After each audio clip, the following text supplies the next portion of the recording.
Olá, turmas! Bem-vindos a mais uma aula de língua portuguesa. Eu sou o professor Denilson e vou acompanhar vocês neste momento. O que nós vamos aprender nesta aula? Colocando aí para vocês o nosso objeto de conhecimento, variação linguística, detalhamento, linguagem, norma padrão nas situações, gênero e textos em que ela é requerida, variação linguística, semelhanças e diferenças, ok? Então, gente, esse é o nosso conteúdo e vamos à nossa aula.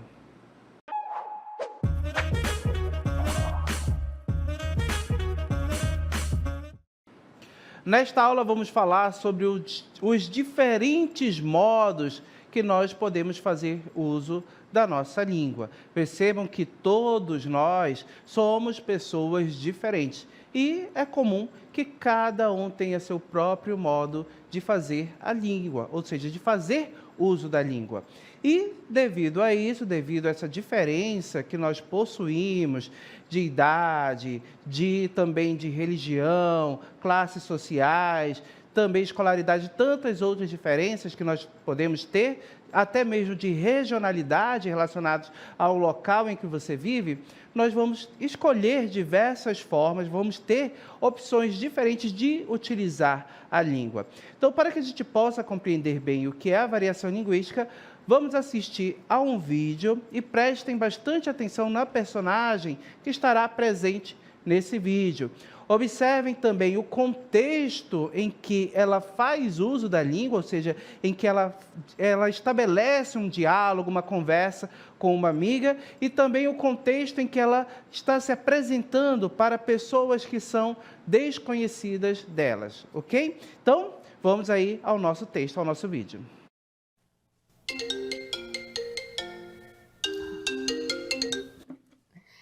Oi, amiga! Tudo bem?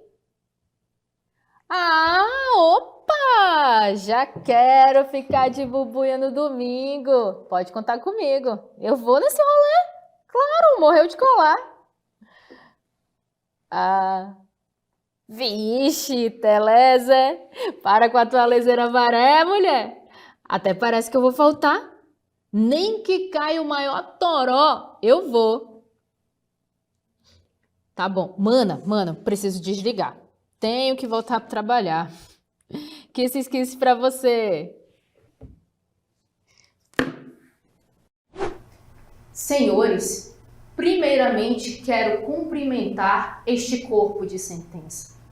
Nesta tarde, a missão dos senhores se reveste na mais democrática missão das instituições brasileiras. O caso em tela é um caso complexo e não pode ser visto com superficialidade como quer a promotoria. A promotoria quer que os senhores tenham uma visão rasa do caso em questão. Todavia, se formos rápidos na explanação, nós vamos estar passando por cima de vários princípios, como a ampla defesa, o contraditório, o papel do defensor no tribunal do júri. E não é isso que nós queremos, certo, senhores? Muito bem, então acabamos de assistir ao vídeo com duas situações, temos duas situações em que a mesma personagem está presente. Então, percebemos que é uma personagem que está com uma vestimenta um tanto formal, certo? Observem que em uma situação ela atende o telefone e fala diretamente com uma amiga, né? É a cena de número 1 para esse lado que nós temos da nossa personagem.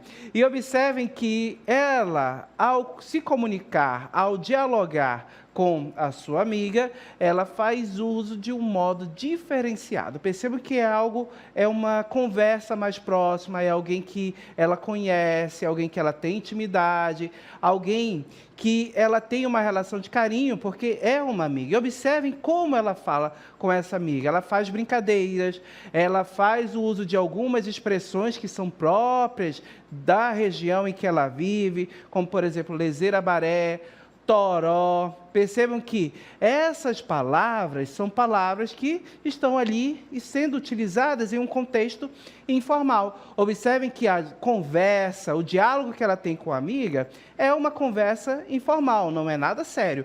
Agora, O modo como ela falou com a amiga é o mesmo modo que ela utilizou para conversar, para falar, se comunicar com as outras pessoas.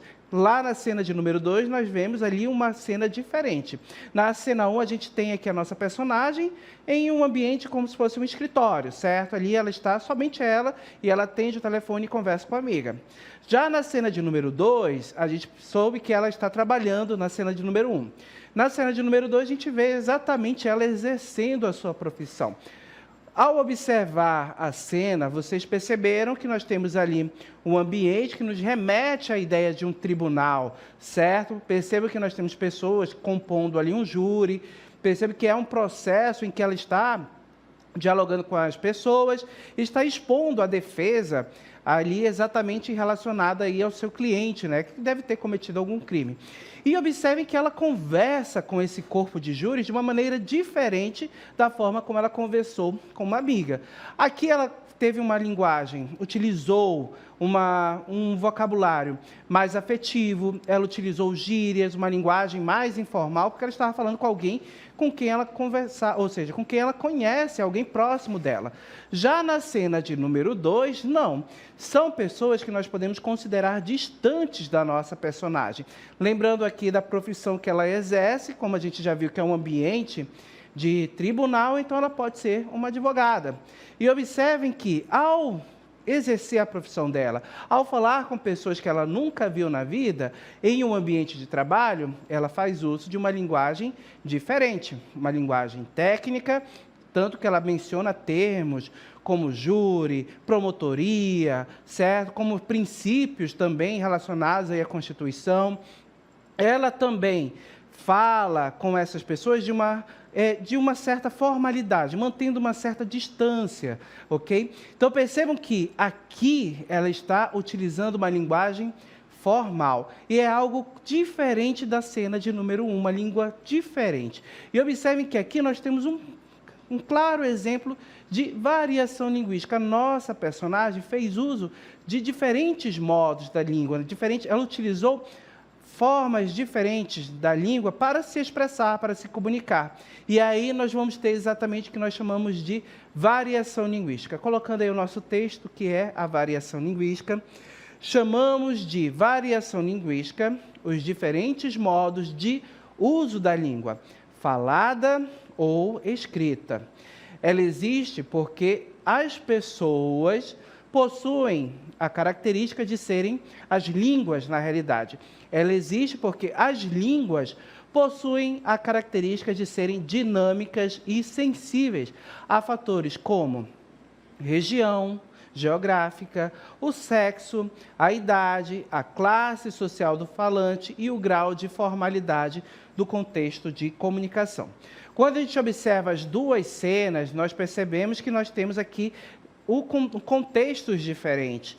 No ambiente em que ela está, no ambiente aqui do escritório, em que ela conversa com a amiga, nós temos aqui um contexto mais informal, ok? Já lá no tribunal do júri, no ambiente em que ela tem que exercer a profissão dela de forma eficaz, ela faz uso de uma linguagem formal, ok? Então, observem que aqui nós temos usos diferentes da língua.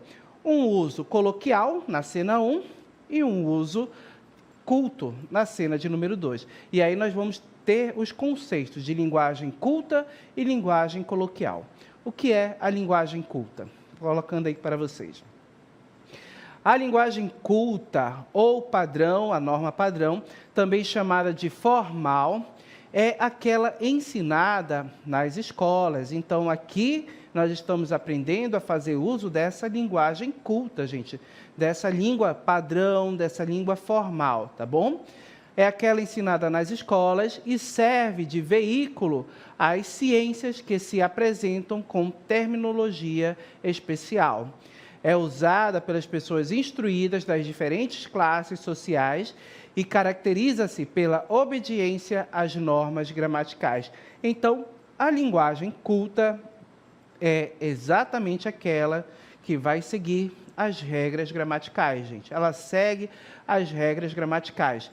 E, claro, tudo que fugir a essa regra, a gramática, ela acaba considerando, ela acaba nomeando isso como erro, ok? Mas observem que aqui nós estamos visualizando que os outros modos diferentes de fazer uso da língua nada mais são do que variações da mesma língua, ok? E essas variações, modos diferentes de fazer uso da língua, na fala, na escrita, como ocorre na língua portuguesa, ocorre em todas as línguas do mundo. Em todas as línguas do mundo nós vamos ter variação linguística. Temos variação linguística no inglês, no espanhol, francês, japonês, em todas as línguas. Por que isso acontece? Porque é natural da língua humana, é natural da língua ser sensível a diversos fatores, como nós já mencionamos, ok? Seguindo a leitura do nosso texto, observe aí. Obediência às normas gramaticais, mais comumente usada na linguagem escrita e literária, e ela reflete a linguagem culta, prestígio social e cultural, ok? Está presente nas aulas, conferências, sermões, discursos políticos, comunicações científicas, noticiários de TV, programas culturais. Então, perceba que a linguagem culta, gente, é exatamente a língua que nós aprendemos na escola. E percebam que essa língua ela é importante porque ela vai ser utilizada em diversos contextos formais. Então, numa entrevista de emprego, você vai ter que utilizar a linguagem culta. Num evento como um seminário, de repente você já chegou na universidade, você tem que fazer uma comunicação científica, ter que apresentar para outras pessoas o estudo que você fez, você vai ter que fazer também uso dessa linguagem culta. É uma linguagem que possui prestígio social, certo? Por isso que em muitos textos, em muitas notícias, revistas, essa linguagem está presente porque ela traz prestígio para a revista e percebam que ela é ensinada na escola. E, claro, utilizada sempre em contextos formais. Se o contexto é formal, a linguagem formal tem que estar presente, ok? Linguagem coloquial. O que é a linguagem coloquial, gente? Colocando aí para vocês, olha só. A linguagem coloquial, também chamada de informal, é uma variação da linguagem popular utilizada em situações cotidianas, mais informais. A coloquialidade encontra fluidez na oralidade, ou seja, na fala, e assim não requer adequação às normas da gramática tradicional. Ou seja, nós vamos ter na linguagem coloquial uma fuga, ela não segue as regras gramaticais. Percebam que as normas de concordância, de regência, muitas vezes não são respeitadas. Então, a linguagem coloquial, ela vai estar distante das regras gramaticais, ok? Então, não requer a adequação às normas da gramática tradicional, norma culta, padrão da língua portuguesa. É na linguagem coloquial que encontramos as gírias, estrangeirismos, isto é, palavras e expressões que não se relacionam à norma culta da língua portuguesa. Então, quando nós lembramos do nosso vídeo, do nosso texto, do início da aula, perceba que na nossa narrativa, a personagem, durante a cena de número 1, fez uso de gírias como toró, ficar de bubuia, certo? Telesa.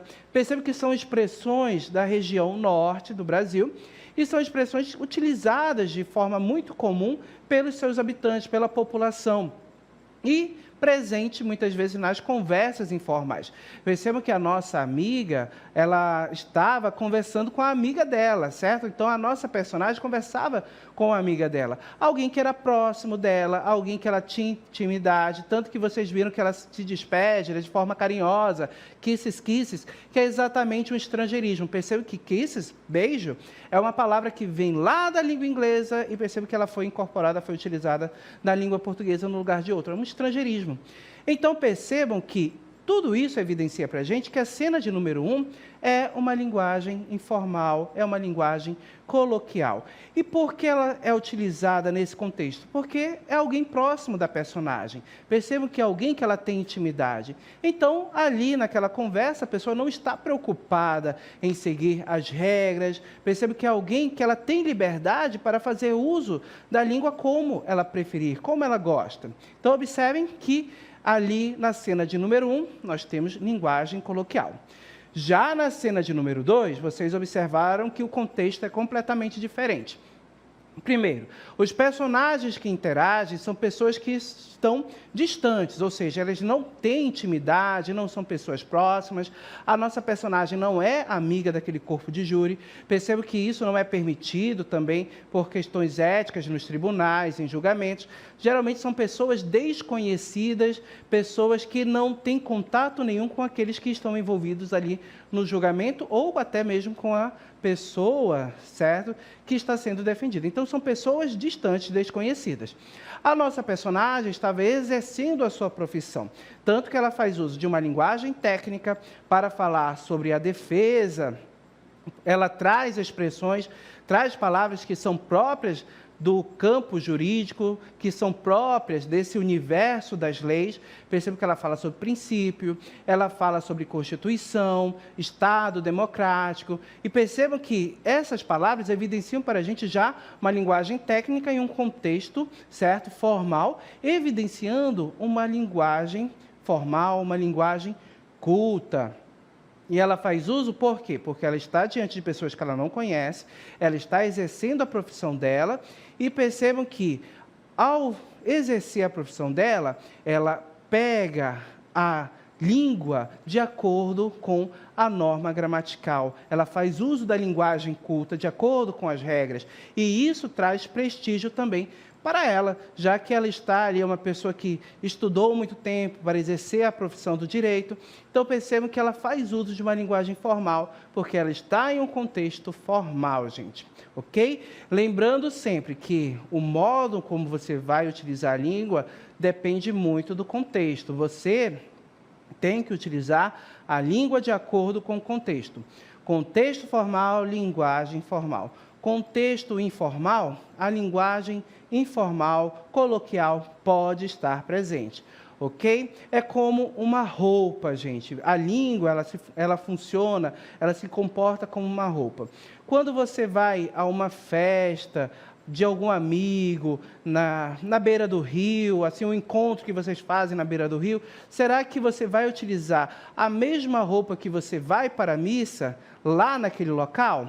Percebam que não, aquela roupa que você vai para a igreja, para o culto, para a missa, é uma roupa específica para um outro ambiente. Ela não faz parte daquele ambiente de banho, da praia. Observe que seria inadequado. E quando você faz uso de uma linguagem informal em um contexto formal, perceba que você está fazendo um uso inadequado para a situação, assim como a roupa. A roupa para uma praia, certo? Aquela roupa que você utiliza para ir à igreja, não é adequada ao ambiente de praia. E também a roupa que você utiliza para estar na praia, se você for com ela para a igreja, perceba que o ambiente também não é, aquela roupa não é adequada para o ambiente. Então você tem que fazer uso da língua de acordo com o contexto em que a língua é utilizada.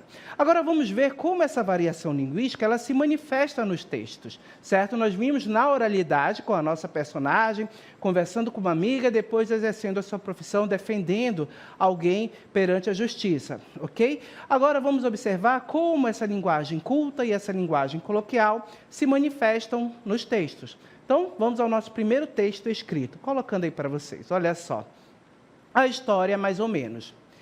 Negócio seguinte, 3 reis magrinhos ouviram um plá de que tinha nascido um guri. Viram um cometa no Oriente e se flagraram que o guri tinha pinta. Vamos lá? Viram um cometa no Oriente e se flagraram que o guri tinha pintado por lá. Os profetas, que não eram de dar cascata, já tinham indicado o troço. Em Belém, da Judéia, vai nascer o Salvador. E está falado. Os 3 magrinhos se mandaram, mas deram o maior fora. Em vez de irem direto para Belém, como mandava o catálogo, resolveram dar uma incerta no velho Herodes, em Jerusalém. Para quê? Chegaram lá de boca aberta e entregaram toda a trama. Perguntaram: onde está o rei que acaba de nascer? Vimos sua estrela no Oriente e viemos adorá-lo. Quer dizer, pegou mal, muito mal. O velho Herodes, que era o Oligão, ficou grilado. Que rei era aquele? Ele é que era o dono da praça. Mas comeu de boca e disse: joia, onde é que esse guri vai se apresentar? Em que canal? Quem é o empresário? Tem baixo elétrico? Quero saber tudo. Os magrinhos disseram que iam flagrar o guri e na volta dicavam tudo para o coroa. Então observem, gente, que temos aí um texto e, prestando bastante atenção, você percebe que esse texto faz uma intertextualidade, faz uma referência bem explícita ao texto bíblico, certo? Ao texto que está escrito lá na Bíblia Sagrada. E observem que aborda justamente o nascimento de Jesus Cristo, a vinda dos reis magos para visitar Jesus Cristo, ok? Então vocês já perceberam que o texto aborda exatamente essa situação, essa história. Agora vamos ao texto original. Vamos ler? Observem aí. Visita dos magos. Tendo, pois, Jesus nascido em Belém de Judá, no tempo do rei Herodes, eis que magos vieram do Oriente a Jerusalém. Perguntaram eles: onde está o rei dos judeus que acaba de nascer? Vimos a sua estrela no Oriente e viemos adorá-lo. A essa notícia, o rei Herodes ficou perturbado e toda Jerusalém com ele. Convocou os príncipes dos sacerdotes e os escribas do povo e indagou deles onde havia de nascer o Cristo. Disseram-lhe: em Belém, na Judéia, porque assim foi escrito pelo profeta: e tu, Belém, terra de Judá, não és de modo algum a menor entre as cidades de Judá, porque de ti sairá o chefe que governará Israel, meu povo.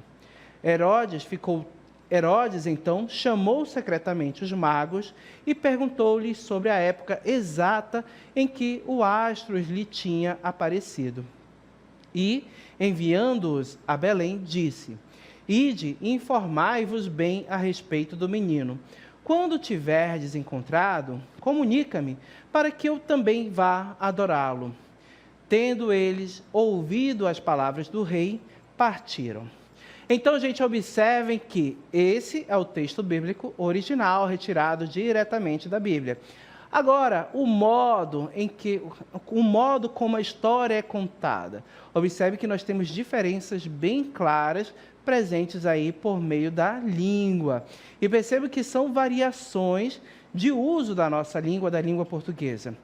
O texto bíblico, você já percebeu que é um texto formal, certo? É um texto que é lido em contexto solene, em contexto formal. Então, ele segue a norma culta, ele é escrito de acordo com as regras gramaticais.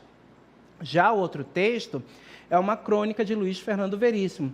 E para criar um certo humor, evidenciar essa história, sendo contada por pessoas comuns, como, por exemplo, uma criança que vive na periferia, percebam que o narrador dessa história faz uso de uma linguagem diferenciada, diferente da norma culta. Ele faz uso de uma linguagem coloquial. Tanto que nós temos a presença de gírias e expressões que são próprias da linguagem coloquial. Ok? Vamos comparar os textos? Então, apresentando aí para vocês o nosso quadro, que vai fazer essa comparação. Observem que nós temos enunciados que evidenciam exatamente aí a presença dessa variação linguística. Observem que a crônica ela tem uma função ali de entreter, certo? de levar o leitor ao momento de entretenimento, de prazer, uma leitura divertida, interessante para ele.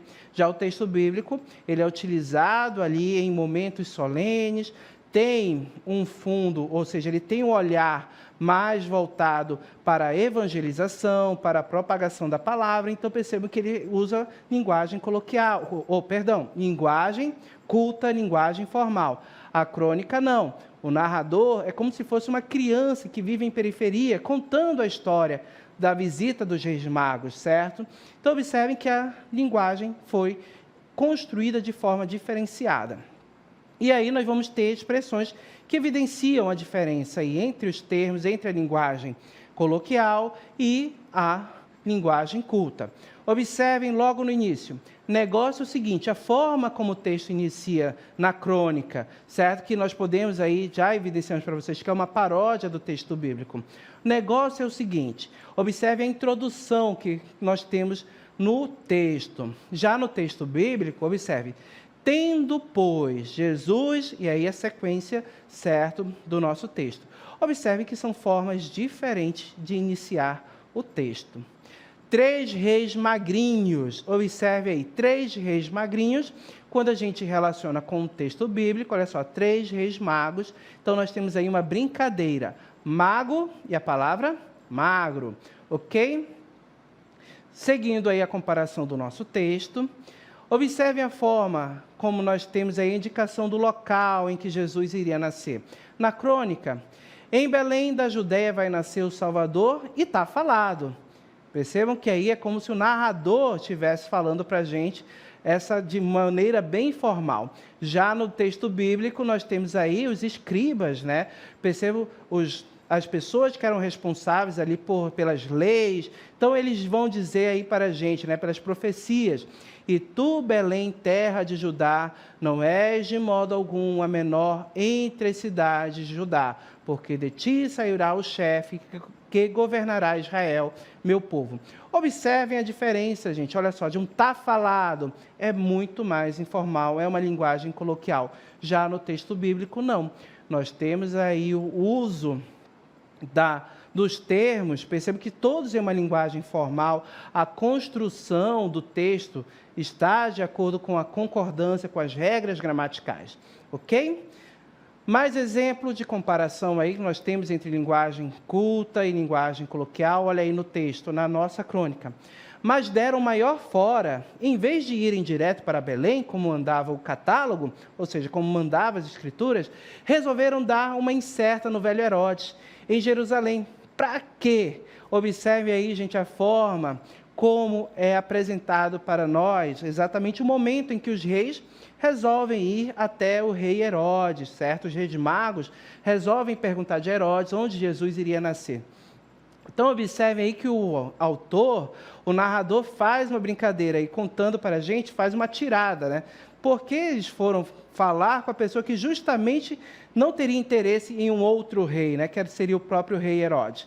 Já no texto bíblico, no tempo do rei Herodes, eis que magos vieram do Oriente a Jerusalém. Então, observe a forma como o texto é escrito, a crônica, linguagem informal, linguagem coloquial, e o texto bíblico, linguagem culta, linguagem formal.